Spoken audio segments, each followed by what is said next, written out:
UP में जीत का रास्ता पश्चिमी उत्तर प्रदेश से होकर जाता है, या ये कहिए कि पश्चिम से होकर जाता है।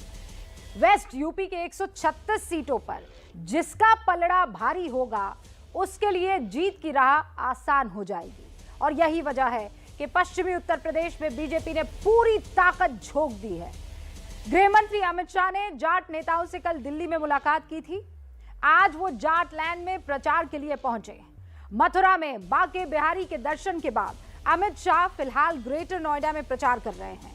सिर्फ अमित शाह ही नहीं, रक्षा मंत्री राजनाथ सिंह, मुख्यमंत्री योगी आदित्यनाथ भी वेस्ट यूपी में प्रचार के लिए निकल चुके हैं।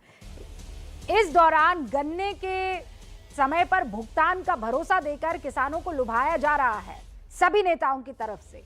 इससे पहले कल बीजेपी ने आरएलडी के नेता जयंत चौधरी को भी लुभाने की कोशिश की थी, लेकिन आज जयंत चौधरी ने बीजेपी के ऑफर को यह कहते हुए ठुकरा दिया है कि वो कोई चवन्नी नहीं है जो पलट जाएंगे।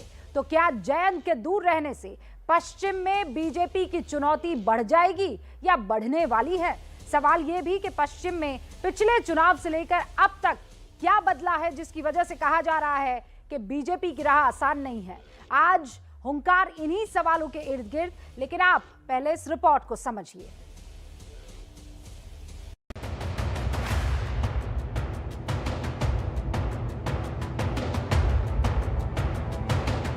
उत्तर प्रदेश का चुनाव आने वाले देश में भारत के भाग्य का निर्णय करने वाला चुनाव। इतना ही मैं कहना चाहता हूं कि पिछली बार जितनी सीटों पर हमको विजय प्राप्त हुई थी उससे अधिक सीटों पर विजय प्राप्त होगी।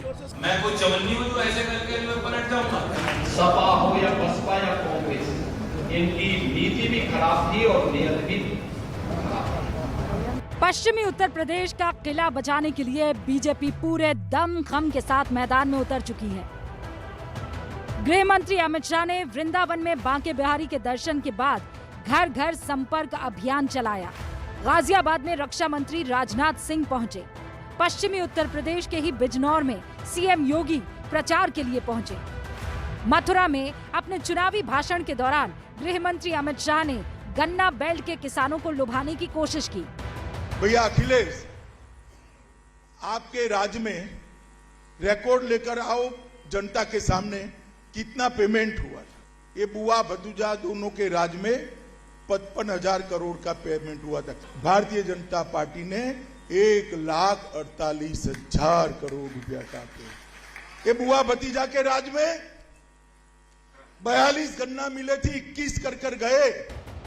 गाजियाबाद के मोदी नगर की रैली में रक्षा मंत्री राजनाथ सिंह ने भी किसानों को लुभाने के लिए चौधरी चरण सिंह को याद किया।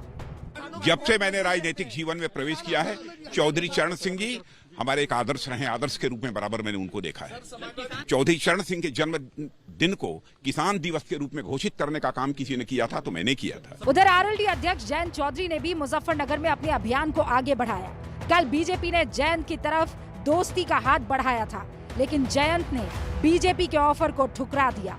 ये एक जाति के विषय पे मैं क्या बोलूं, ये तो बीजेपी के पैतरे हैं। किसानों में एकता बनी है और सिर्फ जाटों का सवाल नहीं, किसान वर्ग का सवाल है। किसान मजदूर को साथ लेके हम चलना चाहते हैं। तो उनको डर सता रहा है। पश्चिमी उत्तर प्रदेश में जो उनकी जमीन खिसक रही है उसे संभालने की कोशिश है और कुछ नहीं। कल समाजवादी पार्टी अध्यक्ष अखिलेश यादव भी जाट लैंड के दौरे पर है। मुजफ्फरनगर में अखिलेश और जयंत की साझा प्रेस कॉन्फ्रेंस होगी।